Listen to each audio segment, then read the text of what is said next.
wabarakatuh. Assalamualaikum warahmatullahi wabarakatuh. Waalaikumsalam warahmatullahi wabarakatuh. Ya, bagaimana kabar kalian semuanya? Alhamdulillah baik. Ya, alhamdulillah. Semoga mulai kegiatan proses pembelajaran. Terlebih dahulu, mari kita sama-sama berdoa. Semoga Allah Subhanahu Wa Taala memberikan kemudahan di dalam proses pembelajaran. Untuk itu saya minta kepada Tidore untuk pimpin teman-teman berdoa. Silakan Tidore. Dan punya sahabat.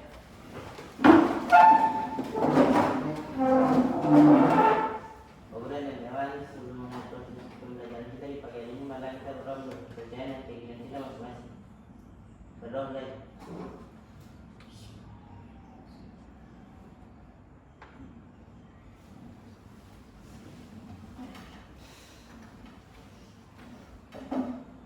Berdoa selesai. Perhatian semuanya siap. Beri Muhammad.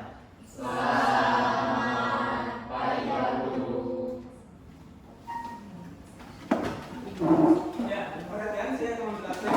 Yang pertama, Ansi, Ashifa, Maulana, Farhan, Tidore, Latukono. Semuanya hadir?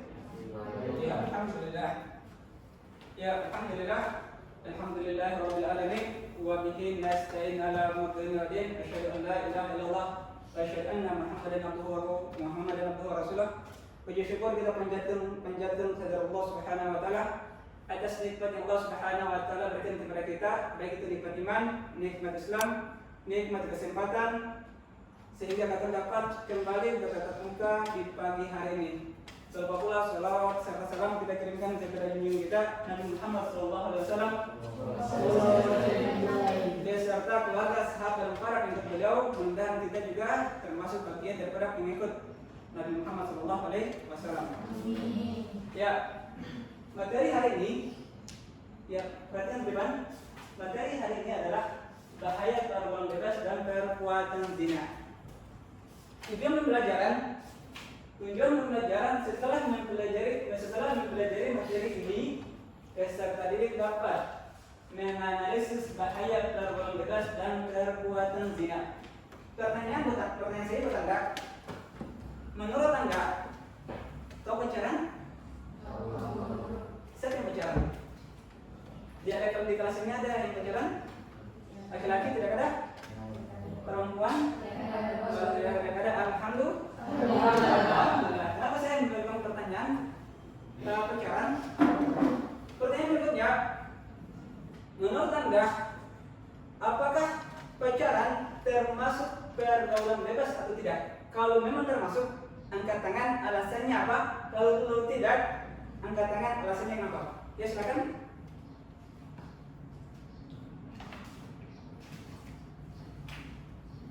Pacaran termasuk pergaulan bebas atau tidak? Yang ini? Ya. Berdiri, boleh berdiri. Saya menurut pacaran itu termasuk pergaulan bebas karena dari pacaran mereka bisa melakukan hal-hal yang tidak boleh. Ya, baik, terima kasih. Ya, silakan berikan aplaus buat dia. Nah, sekarang dari Ikhwan sudah, dari Ikhwan. Ikhwan ada? Tidore. Silakan Tidore. Apakah pacaran itu pergaulan bebas atau tidak nih? Saya pacaran itu termasuk pergaulan bebas, Pak. Karena pergaulan bebas itu kan saya tahu pacaran, Pak. Dari pergaulan bebas itu kesan tahu gitu, Pak? Apa itu pacaran, Pak? Apa itu pacaran? Iya, semua tahu pacaran? Tahu. Tahu pacaran? Tahu, Pak. Tapi jangan sampai terlibat di dalam pacaran. Oke, kita masuk ke kita akan membahas bahaya pergaulan bebas dan perbuatan zina. Apakah pacaran termasuk pergaulan bebas atau tidak? Nanti kita bahas. Next, pergaulan bebas adalah bentuk coba baca.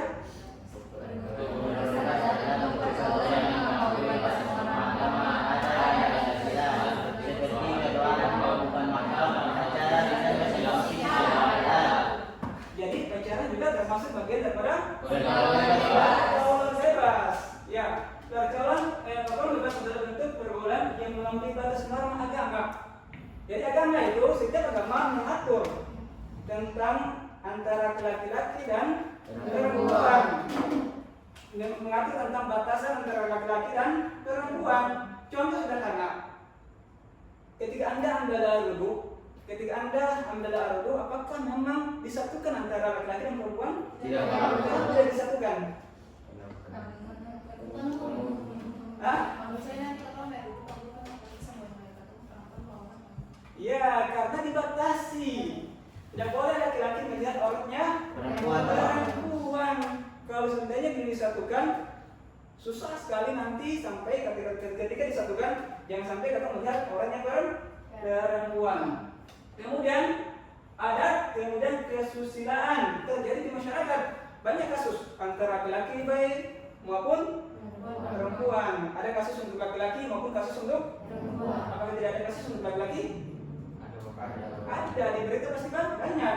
Kemudian seperti berduaan yang bukan mahram. Ini pacaran itu di tempat yang sunyi atau gelap? Maulana, pacaran di tempat yang sunyi atau gelap? Pernah lihat ke sini? Apa? Di tempat yang sunyi atau terang? Ramai atau gelap? Gelap.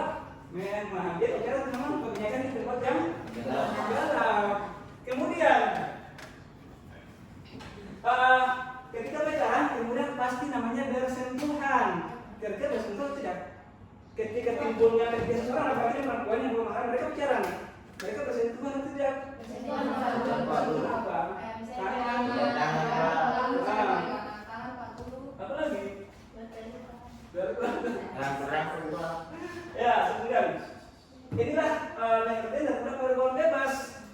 Jadi pacaran juga termasuk daripada pergaulan bebas. Ini definisi dari pergaulan bebas. Kita masuk pada definisi zina. Tahu zina? Ya, kalau tahu, silakan siapa tahu definisi dari zina ini? Farhan. Yang Farhan belum tahu, sekarang Farhan. Apa lagi arti dari zina? Farhan? Di gambaran Farhan, apa itu zina sebenarnya? Apa itu zina?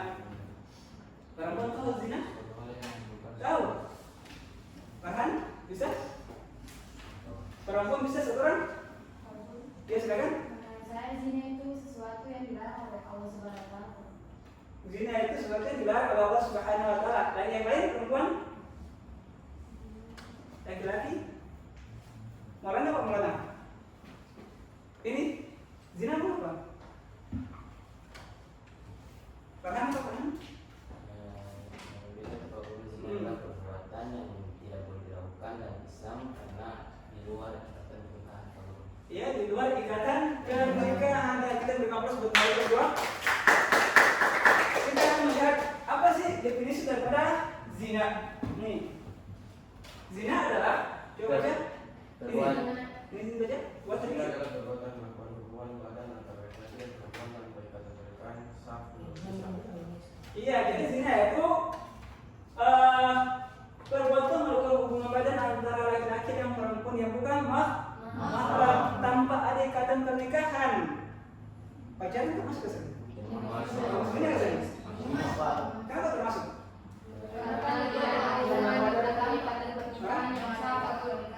Sesuai dengan teori ini. Teori ini pacaran itu melakukan hubungan badan antara laki-laki dan perempuan tanpa ada ikatan. Sudah melakukan hubungan badan. Apakah pacaran termasuk? Masuk ya. Kita next. Dasar dalil tentang pacaran. Tahu dasarnya? Dalil? Coba.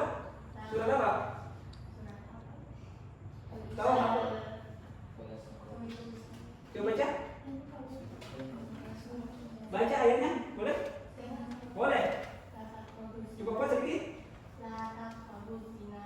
Wala taqrabu zina. Terdapat dalam surah Al-Isra ayat 32 nih. Al-Isra ayat 32. Berapa? Coba baca. Yang mana? Itu terjemahan daripada Al-Isra ayat 32. Dan janganlah kau mendekati zina. Sungguhnya zina itu adalah suatu perbuatan yang keji dan suatu jalan yang buruk. Nah Allah tidak hanya melarang zina, tapi juga melarang mendekatinya. Iya, jadi Allah Subhanahu wa taala melarang kita untuk melakukan zina, tetapi Allah juga melarang kita untuk mendekati namanya zina. Jadi pacaran itu bagian daripada pergaulan bebas yang mendekati zina. Karena seseorang yang melakukan hubungan pada yang pemahaman timbulnya itu yang pertama dari pacaran. Kebanyakan begitu, kebanyakan kasusnya seperti itu. Jadi seseorang yang melakukan pacaran jangan sampai timbulnya namanya di zina. Next, jadi pacaran juga termasuk pergaulan bebas. Next, ini hadis tentang zina. Coba yang belakang baca hadisnya. Rasulullah Shallallahu Alaihi Wasallam bersabda, tidaklah seorang berzina ketika ia berzina dalam keadaan beriman. Hadis riwayat Bukhari dan Muslim. Iya, sekuat-kuatnya imannya seorang laki-laki ketika berduaan dengan seorang perempuan yang dia sukai, imannya pasti goyang, runtuh. Apalagi tempat yang gelap-gelap runtuh. Bukan goyang, dia langsung runtuh. Apalagi melakukan zina, langsung terdapat dosa besar. Makanya laki-laki baik maupun perempuan jangan pernah mendekati namanya apa? Pacaran maupun zina. Suka boleh, suka itu boleh wajar, karena kita manusia itu punya fitrah. Fitrahnya itu suka kepada lawan jenis, yang tidak boleh suka kepada sesama jenis. Hah? Ya, next. Kita masuk ke berikutnya. Nih, bentuk-bentuk pergaulan bebas. Yang pertama, pacaran yang tidak syar'i. Pacaran tidak syar'i. Apakah ada pacaran yang syar'i? Tidak ada. Jadi tidak ada. Iya, setelah menikah. Sama pacaran. Siapa mau menikah? Yang boleh menikah, boleh pacaran yang penting setelah menikah. Kalau menikah berduaan kemana saja, boleh. Tidak ada larangan dan tidak ada siapapun tidak boleh melarang seseorang yang sudah menikah pergi kemanapun. Tidak boleh ada yang melarang. Karena sudah ada ikatan namanya ikatan pernikahan. Kalau seandainya yang belum ada ikatan, jangan berduaan, jangan pergi ke Lubang Buaya, ke ACC untuk berduaan, ke Pantai Liang. Ajak orang mana perempuan di Pantai Liang, ajak orang mana perempuan di ACC. Itu yang tidak boleh. Kemudian berduaan di tempat yang sepi. Ini di samping-samping asrama baik, di tempat yang sunyi baik, tidak boleh berduaan. Kenapa ketika berduaan tidak boleh? Karena nanti ada timbul orang yang ketiga. Siapa itu? Syaitan yang akan menggoda setiap hamba, laki-laki maupun perempuan di tempat yang sunyi. Kuat ke sini? Kuat digoda ke sini? Sini kuat. Kecuali ada seorang hamba, namanya ambil kisah dari saya berkisah Nabi Yusuf alaihissalam. Tahu kisah Nabi Yusuf? Tahu kisahnya? Siapa Nabi yang menenggakah? Paling tampan? Siapa tahu kisahnya? Cerita singkat, padat, tapi jelas. Nabi Yusuf kalian ke sini? Pernah lihat ke sini? Pernah baca kisahnya ke sini? Karena iya. Jadi Nabi Yusuf itu laki-laki yang paling tampan, laki-laki yang paling gagah pada masanya.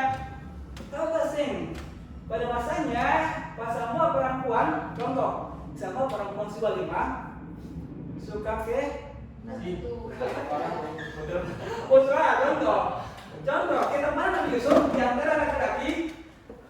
Contoh, banyaknya laki-laki tidak cerita, banyaknya laki-laki tetapi jadi tampan itu Nabi Yusuf. Zamannya perempuan sama saja itu, contoh, kaum Hawa Suwalimah, masyarakat Suwalimah suka kepada putra itu. Akan tetapi bahkan masyarakatnya saja, tetapi ratunya pun suka kepada putra Nabi Yusuf alaihissalam. Ya, kemudian karena ratu tersebut dia mengajar cintanya Nabi Yusuf tolak. Akhir sudah. Ketika dia mengajar cintanya Nabi Yusuf tolak. Nabi Yusuf tidak mau. Akan tetapi ketika perempuan tersebut mengajar cintanya Allah Subhanahu wa taala, Nabi Yusuf pun mengajar cintanya perempuan tersebut. Awalnya tolak, tetapi perempuan karena dia sudah cinta kepada Allah Subhanahu wa taala, Nabi Yusuf pun Nabi Yusuf pun mengajar cintanya perempuan tersebut. Jadi kerjanya cintanya Allah dulu berkejar cintanya hambanya. Seperti itu ya. Jangan sampai kejar cinta hamba bukan kejar cinta Tuhannya. Jangan kejar cintanya Allah, Tuhan tidak, kemudian mengajar cintanya manusia. Kemudian bersentuhan fisik yang bukan mahram tadi sudah. Kemudian mengakses konten pornografi laki-laki baik atau perempuan jangan. Karena apa? Itu mempengaruhi otak punya saraf otak. Itu mengganggu otaknya saraf otak. Jadi belum pernah lihat, jangan usahakan jangan untuk dilihat putra Jangan sampai TikTok ini 1 kali memang surga, 2 kali memang bahaya, 3 kali memang keterlaluan. Kemudian yang mengganggu hati itu seks bebas itu jangan. Next, bahaya kalau bebas dan zina dari pandangan agama. Dari pandangan agama seseorang yang melakukan berbuat bebas dan zina yang pertama mendapat dosa besar. Zina termasuk bagian daripada dosa besar. Kalau dosa kecil? Ada dosa kecil kan? Ada dosa kecil kan? Ada dosa kecil kan? Hah? Ada dosa kecil atau tidak? Semuanya dosa besar. Atau ada dosa kecil lagi? Hah? Ada? Ada. Dosa kecil seperti apa? Hah? Dosa kecil seperti apa? Dosa kecil? Putra ini ngaku sih bagus sih. Kemarin hah? Itu dosa besar. Apa? Berbohong juga dosa bagian daripada dosa kecil. Atau teman punya HP bagus, dia sudah kursi sebenarnya. Tidak boleh iri yang bersifat presentasi. Keiman kepada Allah Subhanahu wa taala, kemudian boleh iri ketika dengan Anda mempunyai presentasi. Itu.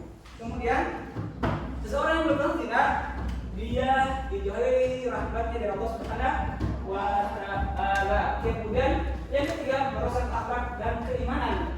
Makanya sekuat-kuatnya laki-laki ketika berduaan dengan seorang perempuan, maka akalnya itu pasti hilang. Karena laki-laki itu memang akal, perempuan yang perasaan. Tetapi ketika laki-laki dulu berduaan dengan perempuan yang sukai, akalnya pasti hilang. Seperti itu. Jadi jangan sampai kalian dulu berduaan di tempat yang sunyi. Yang berikutnya, tidak diterima amal ibadahnya kecuali dia bertobat kepada Allah Subhanahu wa taala. Yang menjadi bahayanya, seseorang melakukan zina bukan saja dia bertobat kepada Allah Subhanahu wa taala, akan tetapi dia wajib mendapatkan hukuman. Dunia dapat, akhirnya juga pasti dapat kecuali dia bertobat kepada Allah Subhanahu wa taala, kemudian dia dapat sanksi. Ada kesannya memang sanksi. Kemudian bahaya perbuatan bebas dan zina dari sisi sosial. Hancurnya kehormatan dan harga diri baik itu laki-laki maupun perempuan. Yang paling berat adalah perempuan. Kalau zina laki-laki, resikonya perempuan. Kemudian yang kedua, kehamilan di luar nikah. Laki-laki yang ke sini. Ya risiko beratnya itu perempuan. Yang berikutnya putus sekolah dan masa depan yang suram. Seseorang yang melakukan zina, seseorang yang hamil di luar nikah, yang pertama dia putus sekolah, masa depannya suram, malu kepada keluarga, malu kepada lingkungan masyarakat, malu kepada teman-teman, sudah kecil sudah menikah. Kemudian rusaknya nama baik keluarga, terutama perempuan. Makanya jadilah polisi untuk diri sendiri. Kalau kata guru saya, perempuan itu ibaratnya telur. Kalau telur, manfaatnya sangat banyak. Bisa bikin kue, bisa bikin apa lagi? Bisa bikin gorengan, bisa rebus. Jadi telur itu manfaatnya banyak. Tapi kalau kamu bijak, tidak ada manfaatnya. Itulah ibarat kata saya seperti itu. Next. kita bahaya berkembang dan zina dari sisi kesehatan. Yang pertama, tertular penyakit menular seksual ini. Ini yang bahaya. Ini yang bahaya kenapa? Karena jangan sampai di lingkungan kita atau lingkungan keluarga kita bagian daripada ini. Itu bahaya sekali. Yang berikutnya, gangguan psikologis, depresi atau stres, terutama perempuan. Nah, perempuan banyak ya. Kenapa sih perempuan yang depresi? Laki-laki ya atau selesai. Perempuan dia pasti depresi.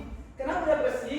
Kalau sendiri laki-laki tidak mau bertanggung jawab, tidak laki-laki kabur aja cari akal untuk bagaimana perempuan kan bahaya. Kemudian yang punya aborsi yang membahayakan jiwanya seorang perempuan, bukan laki-laki. Aborsi yang membahayakan jiwanya perempuan, bukan laki-laki. Laki-laki gampang nih, perempuan yang mengaku bahayanya. Kemudian trauma berkepanjangan, ini perempuan traumanya masih berkepanjangan. Laki-laki selesai. Next, cara menjaga diri dari orang-orang bebas. Yang pertama, memperkuat iman dan takwa kepada Allah Subhanahu wa Ta'ala. Inilah jalan pintas sebenarnya sih. Jalan pintas untuk seseorang tidak melakukan hal-hal yang dilarang oleh Allah Subhanahu wa Ta'ala. Jalan pintasnya iman dan takwa. Iman dan takwa menjaganya atau menjaganya dengan sholat 5 waktu. Jangan pernah tinggalkan. Kemudian memperbanyak ibadah dan zikir. Perempuan, laki-laki kewajiban Anda ya. Laki-laki punya kewajiban tetap sholat 5 waktu karena kalau laki-laki tidak ada halangannya. Perempuan tidak halangannya, maka memperbanyak zikir, memperbanyak istighfar, memperbanyak sholawat kepada Nabi Muhammad SAW.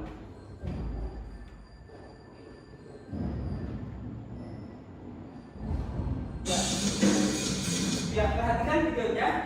Nanti saya akan buka videonya, kemudian Anda lihat, cermati videonya, kemudian nanti saya bagi kelompok, kemudian saya membagikan oleh kalian untuk Anda kerjakan. Oke? Perhatikan.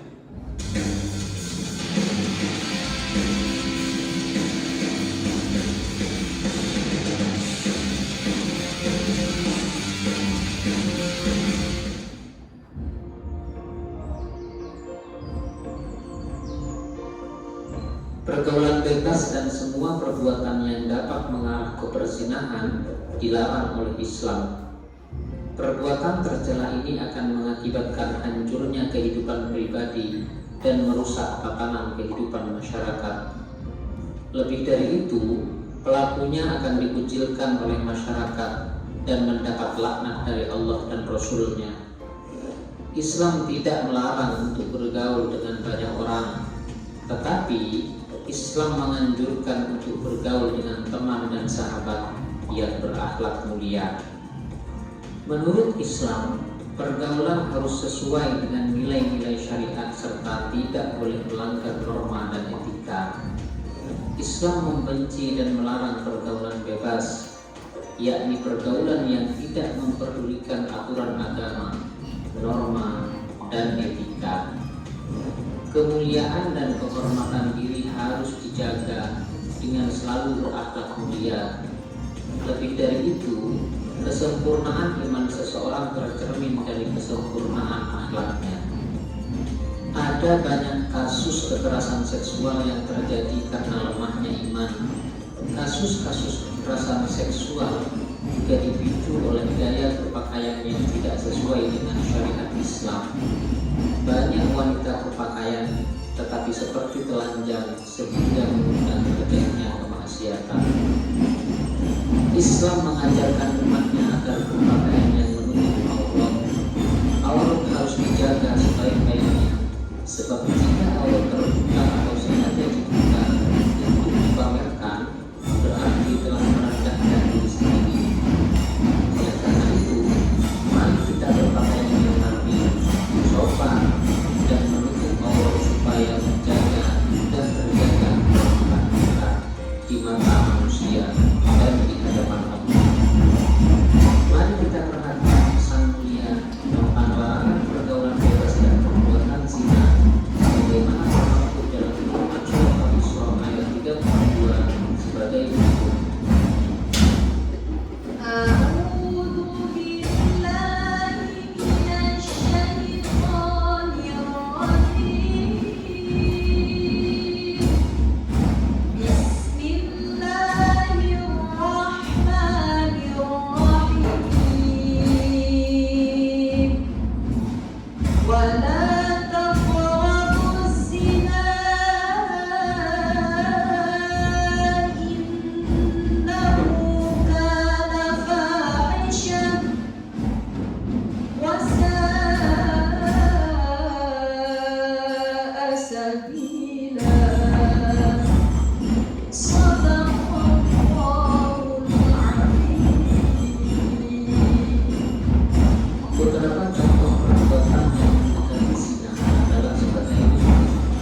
perempuan dihukum dengan cara didera atau dicambuk sebanyak 100 kali. Yang kedua, Allah melarang orang beriman berbelas kasihan kepada keduanya hingga mencegah menjalankan hukum Allah. Dan yang ketiga, pelaksanaan hukum bagi pelaku zina disaksikan oleh sebagian orang yang beriman. Islam membagi perilaku zina menjadi dua bagian. Pertama, zina muhsan, yaitu zina yang dilakukan oleh seorang laki-laki atau perempuan yang sudah pernah menikah. Yang kedua, zina ghairu muhsan, yaitu zina yang dilakukan oleh seorang laki-laki atau perempuan yang belum pernah menikah atau masih berjaka atau gadis. Ada dua cara untuk mengetahui dan membuktikan apakah seseorang telah melakukan perbuatan zina atau tidak. Pertama, dengan menghadirkan 4 orang saksi. Syarat saksi yang diperbolehkan dalam kasus perzinahan adalah laki-laki, adil, dan memberikan kesaksian yang sama bermanfaat tinggi, tempat, dan melihat dengan mata sendiri saat pelaku melakukan perbuatan zina. Yang kedua, adanya pengakuan dari pelaku zina bahwa dirinya telah berzina. Pelaku yang mengaku telah berzina syaratnya harus sudah balik dan berakal. Adapun dampak buruk dari pergaulan bebas dan perbuatan zina antara lain sebagai berikut. Pertama, menimbulkan berbagai jenis penyakit kelamin seperti misalnya AIDS. Yang kedua, pezina akan dihukum madera atau cambuk sebanyak 100 kali atau dirajam sampai mati. Hukuman ini berfungsi memberikan efek jerah pada pelakunya. Yang ketiga, mendapat hukuman sosial dari masyarakat, yakni dikucilkan oleh masyarakat. Yang keempat, merusak dan mengaburkan hubungan asal. Keturunan yang sah menurut Islam adalah anak yang dilahirkan dari pernikahan yang sah. Yang kelima, menghancurkan masa depan anak. Yang lahir dari perbuatan zina akan mengalami tekanan psikologi dan mendapatkan kehidupan yang sulit karena tidak memiliki identitas ayah yang jelas. Serta yang keenam, memicu perbuatan dosa besar yang lain seperti menggugurkan kandungan, membunuh anak hasil zina, membunuh wanita yang telah hamil karena perzinahan, atau bunuh diri karena malu telah berzina. Adapun hikmah pengharaman pergaulan bebas dan perbuatan zina adalah sebagai berikut. Pertama, menjaga harga diri, kehormatan, dan martabat kemanusiaan. Yang kedua, menjaga keturunan agar terhindar dari ketidakjelasan nasab. Yang ketiga, menjaga diri dari penyakit yang ditimbulkan dari perzinahan seperti penyakit kelamin. Yang keempat, menghindari dosa-dosa lain yang diakibatkan setelah melakukan perbuatan zina. Serta yang kelima, memberikan efek jerah pada orang lain. Hal ini dikarenakan hukuman berat bagi para pelaku zina akan menimbulkan rasa takut untuk mendekatinya. Berikut beberapa cara efektif yang bisa dilakukan untuk menghindarkan diri dari pergaulan bebas dan perbuatan zina. Pertama, berpakaian menutup aurat, rapi, dan sopan. Yang kedua, memilih teman bergaul yang solih dan solihah. Sebab teman yang solih dan solihah akan mengajak berbuat baik dan saling mengingatkan akan bahaya perbuatan maksiat. Yang ketiga, menghindari tempat-tempat maksiat yang dapat memberikan peluang dan kesempatan untuk berbuat zina. Yang keempat, hindari perilaku yang menjurus kepada perbuatan zina seperti berpacaran, berdua di tempat sepi, berciuman, berpelukan dengan lawan jenis, menonton tayangan media yang mengandung pornografi, dan lain sebagainya. Yang kelima, mengisi waktu dengan berbagai kegiatan positif seperti membaca buku keislaman, menghadiri majelis taklim, dan aktif dalam organisasi remaja masjid. Serta yang keenam, memperbanyak mengingat Allah dengan berzikir, membaca Al-Quran, serta memohon perlindungan dari Allah supaya dijauhkan dari bahaya pergaulan bebas dan perbuatan zina. Ya, ya. Ya, karena sudah Anda sudah menonton, Anda sudah cermati videonya, saya akan membagikan Anda ke beberapa kelompok. Jadi bisa membagikan Anda menjadi 4 kelompok. Itu dari nomor 1 sampai nomor 4. 1, 4.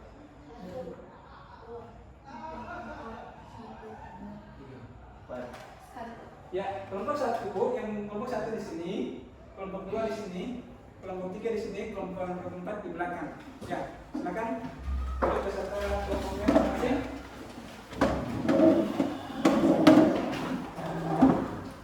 Ya, kelompok 1 di sini, nomor 2 di sini, nomor 3 di sini, nomor 1 nomor 1 di sini.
Nanti saya akan membagikan Anda LKPD.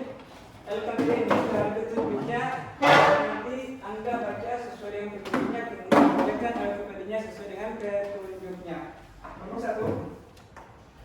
Nanti di sini lembaran LKPD-nya di sini. Kelompok 2. Di sini lembaran LKPD-nya di sini. Kelompok 3. Isi lembaran LKPD-nya di sini. Kelompok 4 ini.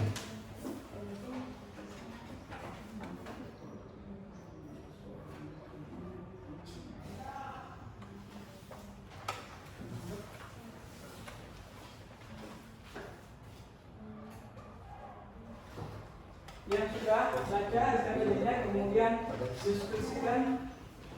Apabila sebelumnya boleh didengarkan. Iya. Nah, apabila tadi kan di sana ada disebutkan bahwa orang yang sudah menikah pun bisa melakukan perbuatan zina, sedangkan pengertian dari zina sendiri itu adalah berhubungan badan antara seseorang yang tidak memiliki hubungan pernikahan, sedangkan yang tadi tuh orangnya bahkan sudah menikah, kenapa bisa termasuk dalam hubungan ini tuh? Iya, karena bahasa kasarnya dia selingkuh. Oh. Bahasa kasarnya Selingkuh, Pak. selingkuh. Bahasa gaulnya dia menduakan dia punya pasangan. Itu. Kalau selingkuh itu yang bahaya. Next. Ya, silakan kerjakan LKPD-nya.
lain.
Ya, kelompok satu sudah siap? Ya, tolong perhatian ya, karena ini waktu Anda untuk diskusi sudah selesai, maka saya bersilakan kelompok satu untuk mempresentasikan hasil kerja kalian.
akan dibaca oleh Hansi. Baik para guru dan teman-teman, pertanyaan yang pertama, jelaskan mengapa Islam sangat menekankan larangan mendekati zina, bukan hanya perbuatan zinanya saja. Gunakan dalil dari Al-Quran untuk mendukung jawabannya. Jadi dalil yang berkaitan dengan zina yaitu Al-Isra ayat 32 yang berbunyi, janganlah engkau mendekati zina karena zina merupakan perbuatan yang keji. Mengapa zina merupakan perbuatan yang karena zina merupakan perbuatan yang melanggar norma agama, budaya, dan lain-lainnya. Zina juga dilarang karena merupakan perbuatan yang tidak disukai oleh Allah. Larangan mengapa kita ditekankan untuk tidak mendekati zina karena jika kita sudah mulai mendekati zina, dengan gampangnya kita dapat dihasut oleh setan dan tanpa kita sadari kita dapat melakukan perbuatan zina. Pertanyaan yang kedua, menurutmu apa dampak sosial dan psikologis yang ditimbulkan oleh pergaulan bebas di kalangan remaja? Berikan contoh nyata yang relevan dengan kondisi saat ini atau ada di sekitar lingkungan kalian. Jadi teman-teman, seperti yang tadi sudah Pak Guru tampilkan, itu untuk dampak sosialnya sendiri yaitu korban akan dikucilkan oleh masyarakat, terus juga dapat merusak nama baik keluarga, dijauhi dari teman-teman. Untuk dampak psikologisnya, seperti yang kita tahu kalau katong melakukan perbuatan zina, pasti kayak contoh nyatanya itu katong hamil di luar nikah, dan itu pun dapat berpengaruh pada psikologis kita, seperti akan mengakibatkan depresi dan juga stres. Baik, Pak Guru dan teman-teman, apakah teman-teman ada sanggapan atau pertanyaan? Silakan. Assalamualaikum warahmatullahi wabarakatuh. Waalaikumsalam warahmatullahi wabarakatuh. Saya Fadil Zainab dari kelompok 5. Saya ingin bertanya, sebutkan dari Al-Quran yang melarang perbuatan zina dan jelaskan maknanya. Terima kasih.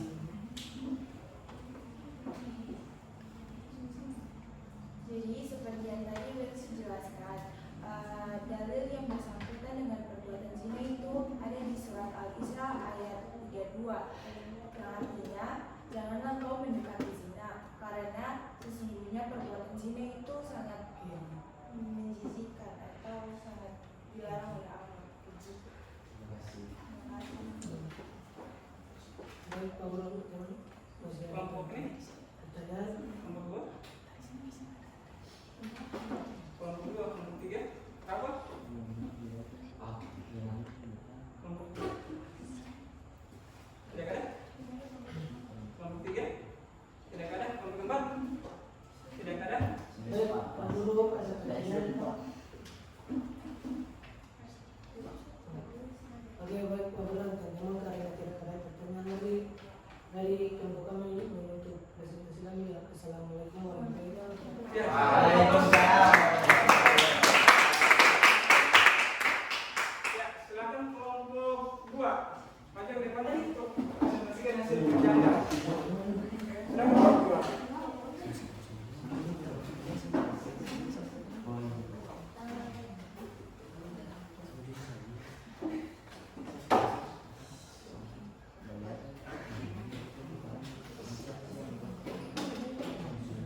Assalamualaikum warahmatullahi wabarakatuh.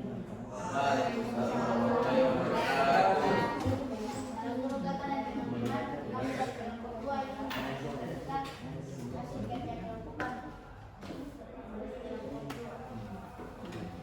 Baik, Pak Guru, para guru dan teman-teman, kami akan menjawab pertanyaan dari kelompok 3. Buatlah strategi atau langkah-langkah konkret yang dilakukan oleh remaja muslim untuk menghindari pergaulan bebas dan perbuatan zina dalam kehidupan sehari-hari.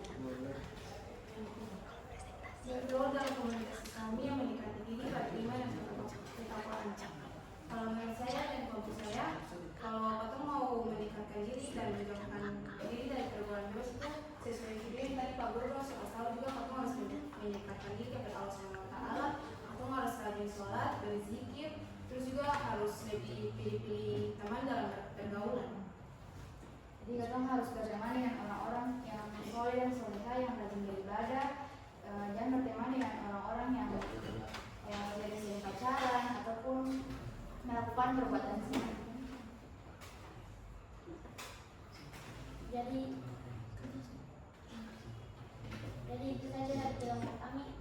perkara pertanyaan dari kawan-kawan.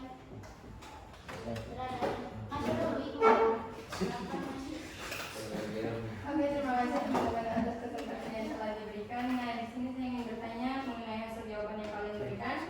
Yaitu kan kamu tadi menjawab strategi atau langkah-langkah, kamu juga sudah sebutkan.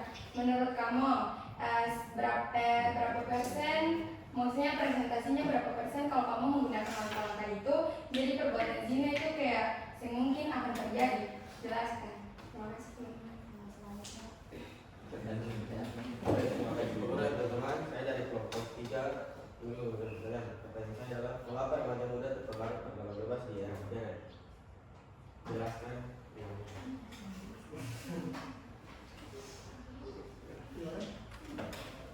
Saya Pak. Bagaimana cara remaja muslim menghindari perbuatan zina dalam kehidupan sehari-hari?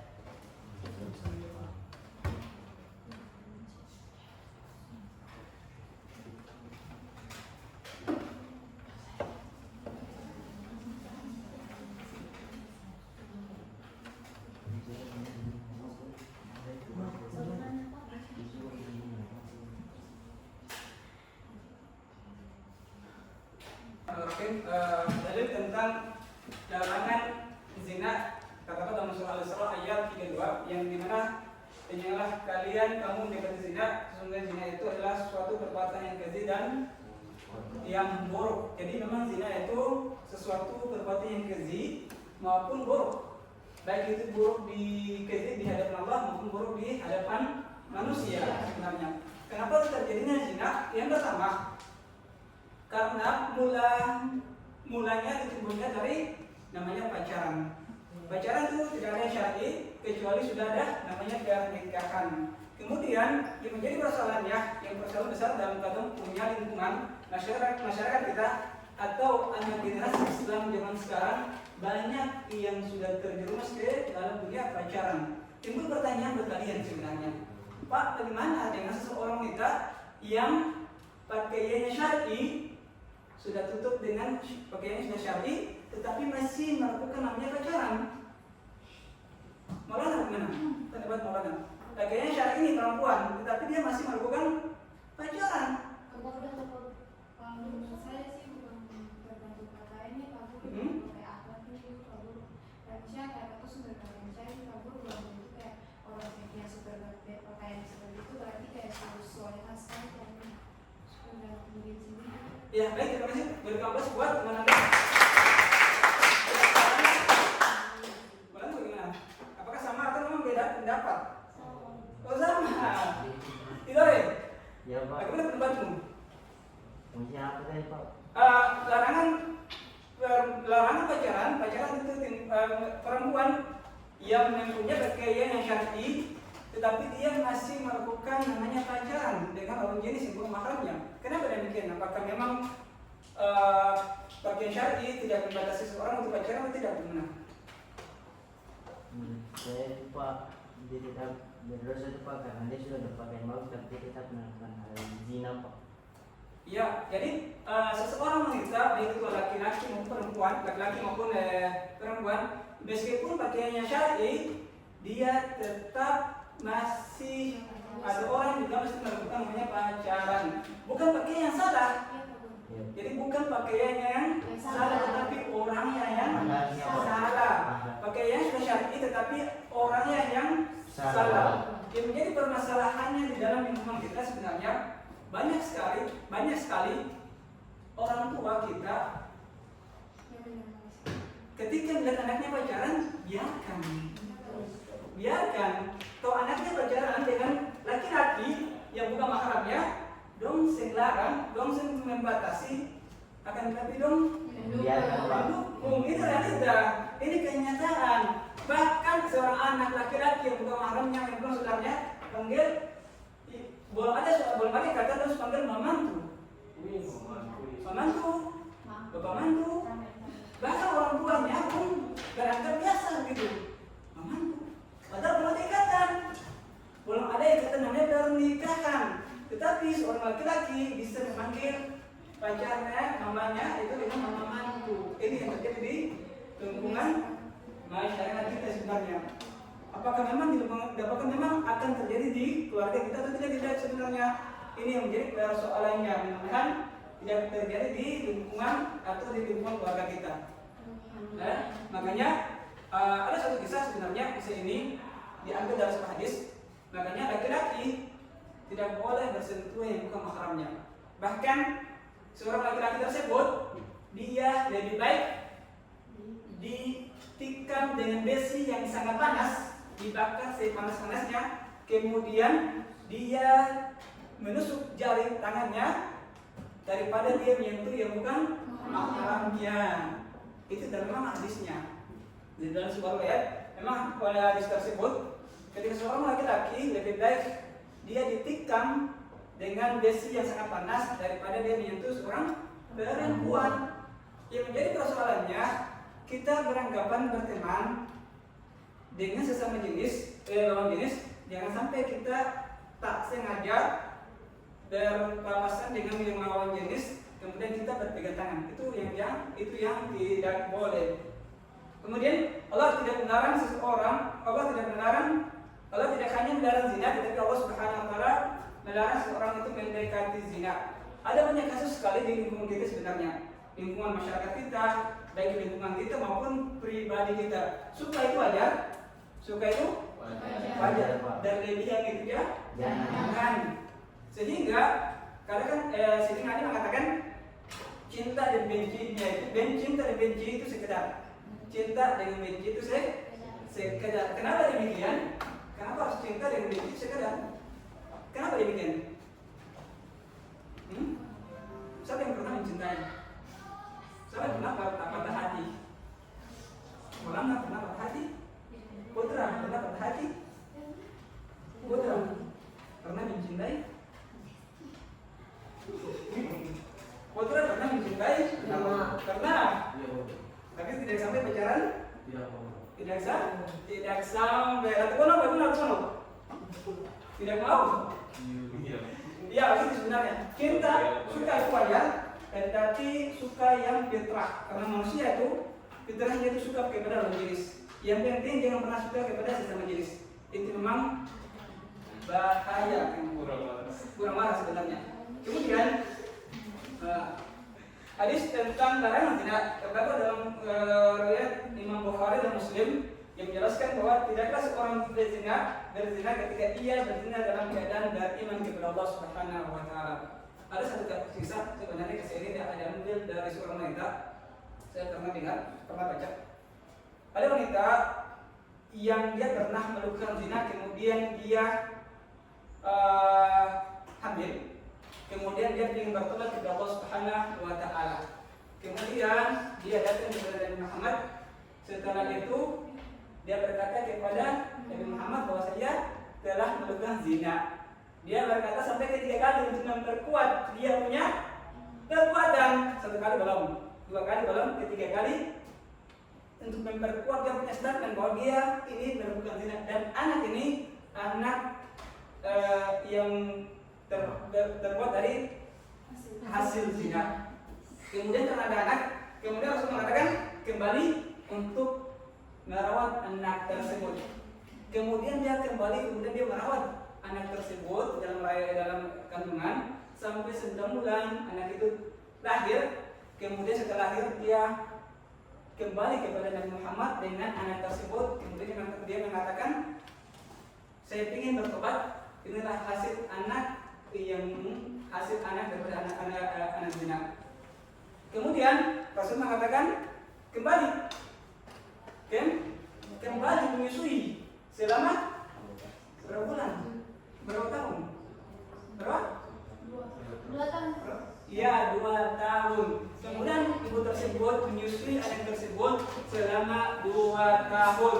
Setelah 2 tahun, kemudian anak ibu tersebut karena tobatnya tobatan nasuha, dia kembali kepada Nabi Muhammad dengan anak tersebut bahwa ini saya sudah merawat, saya sudah menyusui anak ini selama 2 tahun. Kemudian Rasul mengatakan kembali, nanti hari Jumat datang kembali. Hari Jumat datang kembali. Habis itulah mereka apa? Hukum rajam. Setelah di situ kemudian wanita tersebut anaknya diambil, kemudian wanita tersebut karena dia ingin bertobat ke Allah Subhanahu wa taala, setelah itu dia dihukum rajam. Hukum rajam itu bagaimana? Gale tanah, kemudian masukkan orang tersebut, kemudian apa? Sisakan kepalanya. Kemudian karena pada saat itu hari Jumat, otomatis masyarakat itu ramai. Pada hari Jumat itu ramai di masjid. Setelah mereka pulang sholat, mereka melempari wanita tersebut dengan mati kan? Mati. Karena dia ingin tobat dan tobat yang nasuha. Kemudian Allah Subhanahu wa taala telah mengampuni wanita tersebut. Kalau sekarang berani ke sini? Insya Allah berani dong. Kalau sekarang berani, kalau dia berani ke sini untuk melakukan rajam, otomatis berani, tidak tahu apa. Nah, ini yang terjadi. Yang penting makanya seseorang wanita atau laki-laki yang ingin kemudian dia melakukan zina, kemudian ingin bertobat dan tobatnya nasuha, yang pertama dia datang mengakui kesalahannya, kemudian dia menerima sanksi hukuman atas perbuatannya. Maluku tidak di Aceh? Di Aceh mereka terapkan. Jadi memang dicampur. Di Aceh itu dicampur. Jadi mau hidup sesuai dengan syariatnya Islam, hidup di Aceh supaya tidak ada lagi seseorang yang melakukan zina. Next. Kemudian bentuk-bentuk hubungan bebas ada namanya pacaran. Pacaran yang tidak syar'i, ada juga yang pacaran, ada yang mengatakan pacaran yang syar'i. Ta'aruf itu beda sih. Bedanya di mana sebenarnya? Kalau pacaran itu lebih memberikan perjalanan gitu. Tapi kalau ta'aruf itu lebih ke mengenal satu sama lain. Oke, perempuan biasanya. Dengan perempuan ini maunya ta'aruf. Tidak mau pacaran. Perempuan gimana?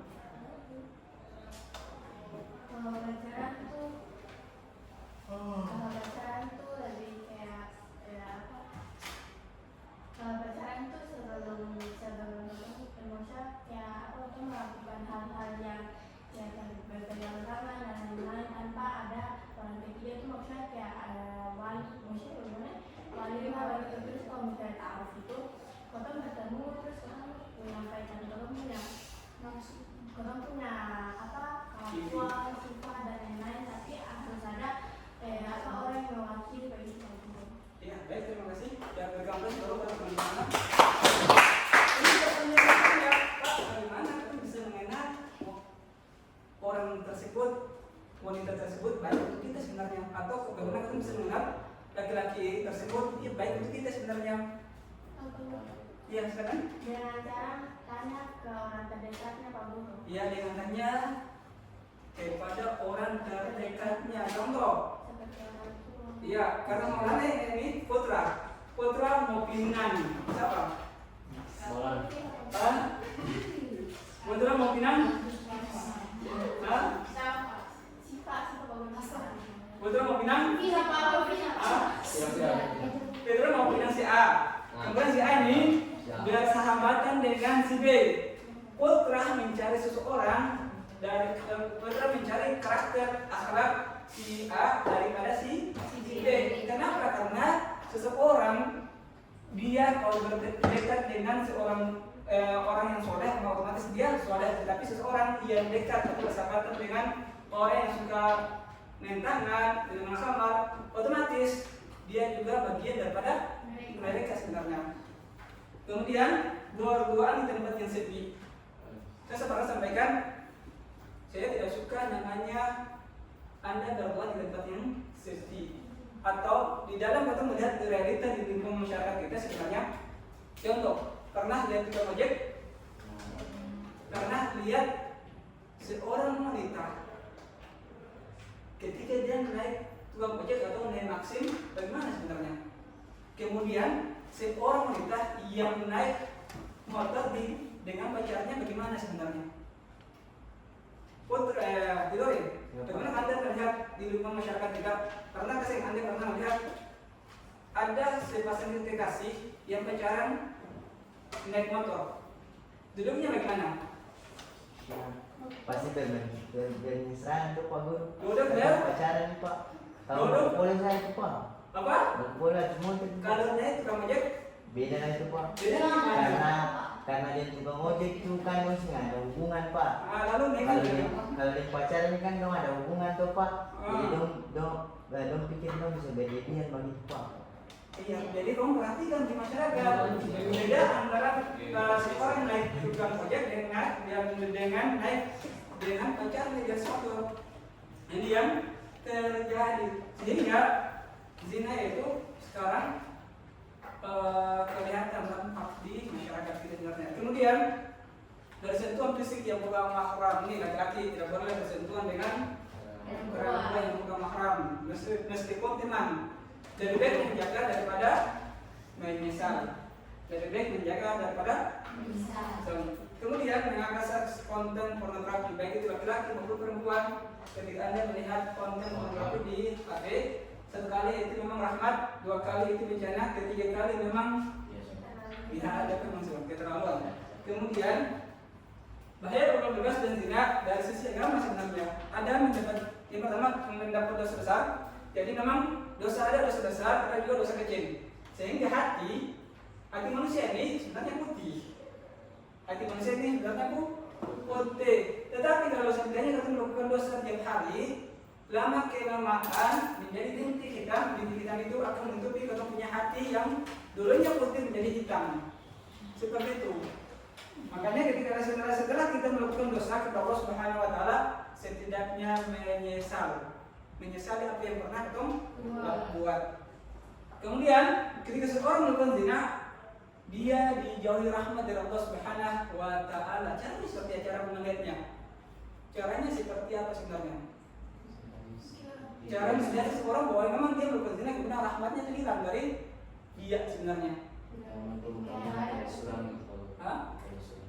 Mukanya suram. Apa? Kekurangan nikmat ibadah.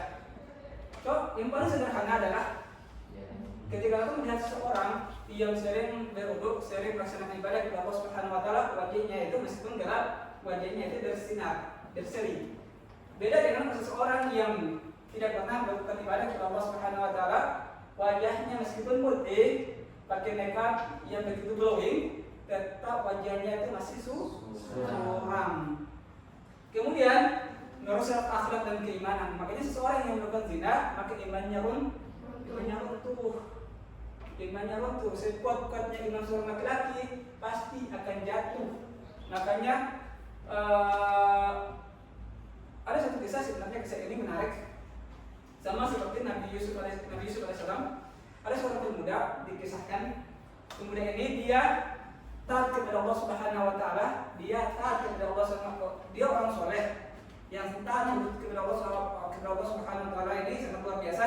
Akan tetapi dia berjumpa dengan wanita yang memang cantik, jelita, akan tetapi dia punya karakternya tidak baik. Dalam artian dia wanita malam. Ya, dia wanita malam. Kemudian karena laki-laki ini soleh, taat kepada Allah Subhanahu wa taala, tetapi karena dia melihat kecantikan daripada wanita tersebut, dia ingin berduaan dengan wanita tersebut. Kemudian laki-laki tersebut dia berjuang untuk mendapatkan dirham uang karena pada saat itu wanita tersebut mahal. Berduaan dan dia pun sangat mahal. Kemudian laki-laki tersebut orang yang taat kepada Allah Subhanahu wa taala karena sudah cinta dengan perempuan tersebut, dia berusaha mengumpulkan dirham tersebut. Kemudian hasilnya sudah ada. Ketika dia mau berdoa dengan wanita tersebut, kemudian Allah Subhanahu wa taala memberikan hikmah kepada dia. Kemudian dia sadar. Kemudian dia serahkan uang tersebut kepada wanita. Setelah itu dia pergi meninggalkan wanita tersebut. Akan tetapi lantaran perbuatan tersebut, wanita tersebut dia sadar. Kemudian dia tobat kepada Allah Subhanahu wa taala. Kemudian dia mengajar laki-laki tersebut. Ada yang ditanyakan? Silakan. Di sini saya ada dua pertanyaan Pak tentang pergaulan bebas dan zina Pak. Ya, Jadi pergaulan dengan pertanyaan yang pertama yaitu bagaimana Islam mengatur punya pergaulan Pak antara laki-laki dan perempuan Pak. Dan pertanyaan kedua yaitu bagaimana cara kita untuk menghindari perbuatan zina Pak. Ya baik, ini enggak. Dulu kan kalau misalnya kan kayak ada kasus tentang pelecehan seksual. Kalau misalnya perempuannya tuh kayak apa, dia kan sudah menginginkannya. Apakah dia dapat dosa zina kalau itu apa? Iya, baik, terima kasih. Ada yang ingin menjawab pertanyaan dan pertanyaan Faruk? Dua pertanyaan. Yang kedua dari siapa? Ada yang ingin menjawab pertanyaan Farhan? Yang pertama, Bagaimana Islam mengatur atau pergaulan antara laki-laki dan perempuan?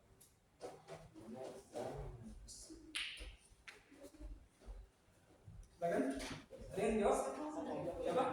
Jadi Islam tuh cuma terpotong untuk apa yang jaga jarak dengan laki-laki dan cara tidak bersentuhan. Terus dalam kalau perempuan sendiri tuh dianggap pakaian yang sopan dan tidak terbuka, seperti yang berpakaian tidak telanjang yang kayak apa gitu. Terus kalau laki-laki itu menjaga pandangan dari pandangan. Ya, baik, terima kasih. Saya sambung. Jadi memang Islam itu tidak melarang kita bergaul dengan siapapun, baik itu agama lain maupun tidak dari agama pun kita boleh bergaul dengan mereka. Yang penting bergaul dengan akhlak. Bergaul dengan akhlak. Kenapa dengan akhlak? Karena kita Islam mengajarkan tentang akhlak itu bergaul dengan siapapun, baik dengan manusia maupun dengan binatang pun, tergantung dengan akhlak. Yang sampai ketika kita bergaul, jadi Islam tidak melarang siapapun bergaul. Jadi Islam itu tidak melarang siapapun untuk bergaul dengan orang lain. Islam memberikan kebebasan, tetapi bergaul dengan akhlak. Tahu batasannya. Oh, batasan saya dan perempuan seperti ini. Oh, batasan saya dan teman saya seperti ini. Tahu batasannya. Sehingga karena Islam sudah mengatur, jangan sampai kita melewati batas.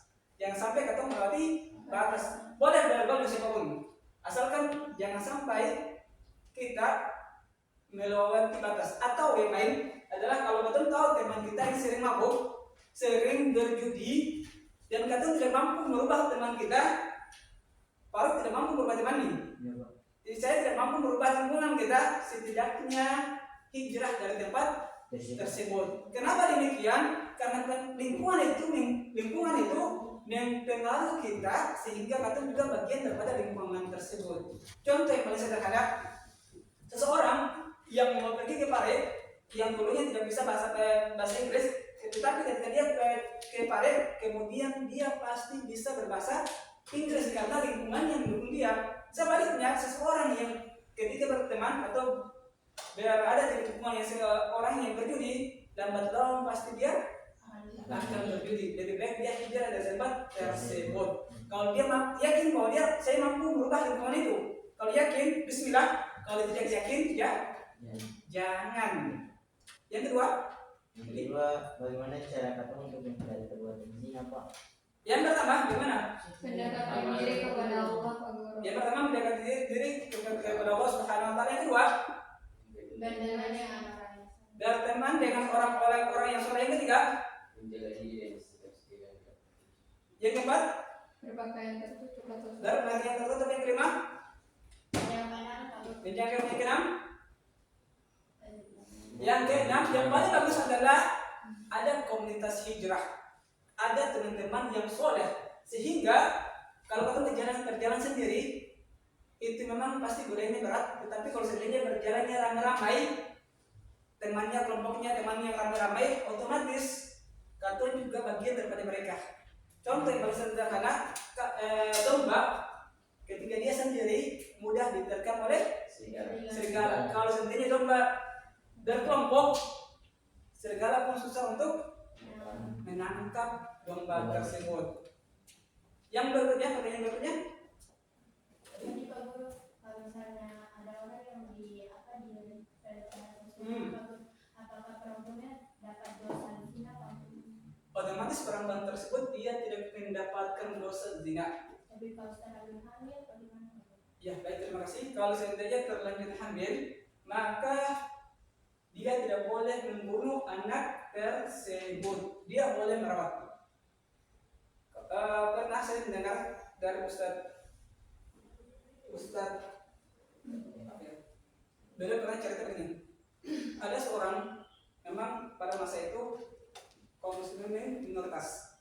Kemudian ada orang yang membunuh kaum muslimin pada saat itu. Kemudian dia membunuh, kemudian dia memperkosa. Akan tetapi ketika dia meninggal, Allah Subhanahu wa taala tempatkan mereka di tempat yang mulia di sisi Allah Subhanahu wa taala. Seperti itu. Ketika seandainya dia hamil, maka dia tidak boleh menggugurkan anak tersebut. Dia tetap merawat anak tersebut. Seperti itu. Pak Guru, kalau misalnya orang diizinkan tuh pasti ada sesuatu sebab mungkin dia berpakaian yang kurang tertutup, Pak Guru. Apakah kalau misalnya dia berpakaian kurang tertutup terus mengundang syahwat laki-laki, terus apakah dia masih tetap masuk surga yang tempat yang dia masih tetap, yang penting dia tidak berusaha untuk menggoda. Dia tidak berusaha untuk menggoda. Salah satunya parfum. Meskipun pakainya syar'i, kalau parfumnya tajam, otomatis juga menggoda daripada laki-laki. Meskipun parfumnya pakaian syar'i ini, tetapi dia menggunakan parfum yang sangat luar biasa. Ketika dia berjalan satu jalan, kemudian terciumlah satu laki-laki, tetapi banyak laki-laki. Ketika semuanya tergoda, tetap perempuan tersebut dia mendapatkan dosa. Seperti itu. Meskipun pakaiannya syar'i, yang pertama pakaiannya harus syar'i, jangan sampai dia menggunakan parfum yang berlebihan. Makanya perempuan tidak bisa menggunakan parfum. Apakah boleh ketika sholat? Boleh, asalkan jangan tercium kepada yang bukan mahramnya, seperti itu. Dia yang lain? Ada yang lain bertanya? Boleh ada? Farhan? Putra? Ada yang tanyakan? Tidak ada. Kemudian cara menjaga diri dari komunitas yang berbuat iman dan takwa kepada Allah Subhanahu wa taala.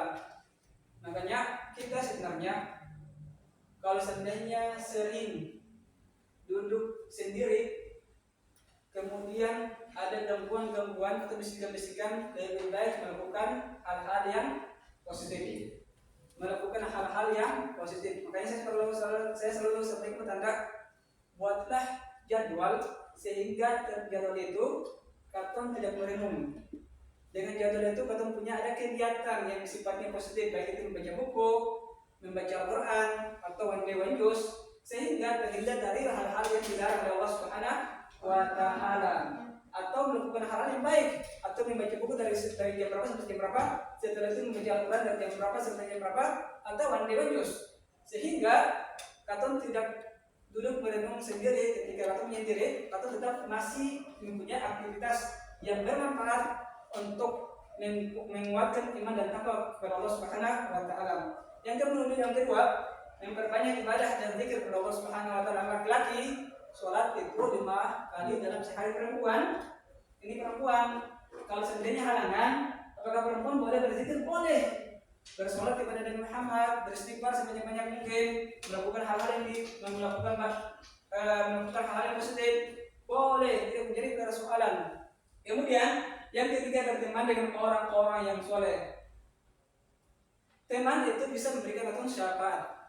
Jangan sampai berteman di dunia, kadang tidak berteman juga di akhirat, ini menjadi persoalan. Makanya carilah teman yang menjadikan kadang teman dunia maupun teman akhirat. Kenapa demikian? Kalau seandainya Maulana masuk neraka, putra bisa tengok, putra bisa tarik. Maulana, karena saya berteman dengan kita, saya bersama dengan kita, mari saya tarik. Seperti itu. Makanya pentingnya teman yang soleh atau teman yang tidak soleh. Maulana sudah jadi putra melakukan, tetap Maulana mendapatkan dosa. Makanya hati-hati dan teman kemudian atau melakukan dosa, jangan mengajak teman yang lain. Kemudian menjaga pandangan dan perilaku laki-laki maupun perempuan. Laki-laki ketika lihat wanita cukup sekali. Kenapa demikian? Kalau di lingkungan kita, kanan dapat, kiri dapat, bawah dapat, kanan dapat, kiri dapat, kanan Bahkan apa semuanya dapat. Tetapi kalau di negara-negara lain, contoh di Yaman, memang di Yaman itu sebenarnya ketika ada perkumpulan laki-laki di sini, ketika wanita mau lewat itu terputar. Sebaliknya, ketika ada wanita di sini, duduk berkumpul, maka laki-laki itu putar jalan, karena mereka menjaga pandangan. Kemudian menjaga perilaku, ini perilaku penting. Saya pernah sampaikan perilaku itu penting. Perilaku antara laki-laki dengan perempuan yang punya batasan. Jangan sampai Anda melampaui batasan tersebut. Kemudian yang keempat, menghindari tempat dan situasi yang menggoda. Contoh, tempat yang menggoda apa? Apa? Klub malam, apa lagi? Biasa kalau dengan halal positif kan? Kalau nonton yang halal yang negatif jangan. Kemudian apa lagi? Pesta. Ini ketika pesta jangan ikut bergabung, jangan ikut terlibat. Cukup di rumah tidur lebih enak daripada keluar. Nah, kemudian inilah yang menjadi persoalan baik itu di kalangan kita maupun di kalangan masyarakat kita. Makanya marilah katong menjadi polisi untuk diri masing-masing, atau jadilah baik itu laki-laki maupun telur, laki-laki maupun perempuan jadilah telur, perempuan seperti telur. Kalau telurnya baik, telurnya bagus, otomatis manfaatnya sangat luar biasa. Akan tetapi kalau telurnya tidak baik, maka tidak ada manfaatnya. Lagi sebaliknya laki-laki, mari memperkuat iman kepada Allah Subhanahu wa Ta'ala. Laki-laki tidak usah takut dengan pasangannya. Setiap manusia mempunyai pasangannya. Setiap manusia ditakdirkan dari pasangan-pasangan. Saya tidak yakin. Semua manusia pasti yakin bahwa saya mempunyai pasangan. Setiap manusia pasti Setiap manusia yakin bahwa ketemu manusia ini mempunyai pasangannya masing-masing. Tetapi belum di apa? Pertanyaan saya bukan Anda sebenarnya. Siapa bisa menjelaskan sedikit tentang apa itu pergaulan bebas? Siapa bisa menjelaskan tentang pergaulan bebas? Farhan. Pergaulan bebas adalah pergaulan yang tidak diikat oleh norma atau aturan agama atau ya, baik, terima kasih untuk Farhan. Apa definisi terhadap zina? Ini silakan.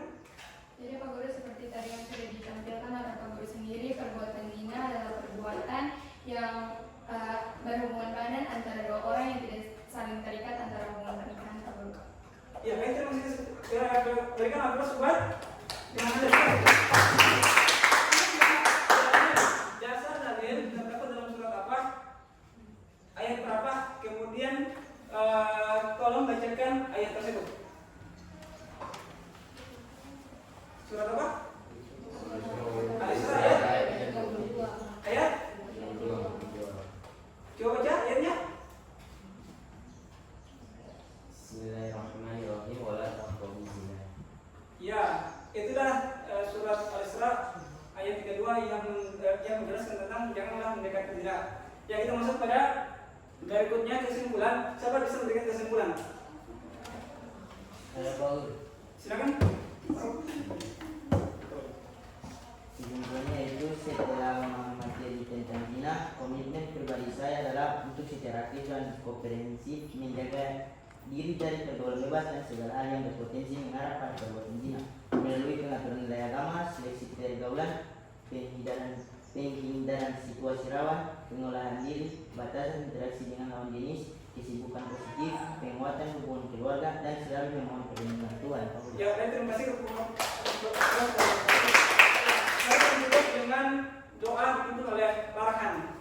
Silakan Farhan. Baik Pak Guru, teman-teman, sebelum kita mengakhiri aktivitas bacaan kita di pagi hari ini, marilah kita tutup dengan doa. Dalam majelis.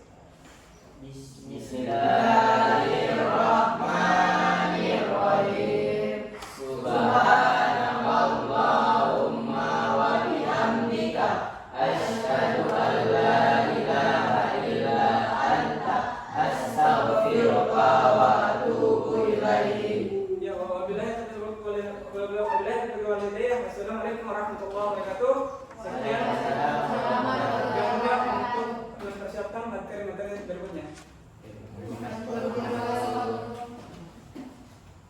Yaman.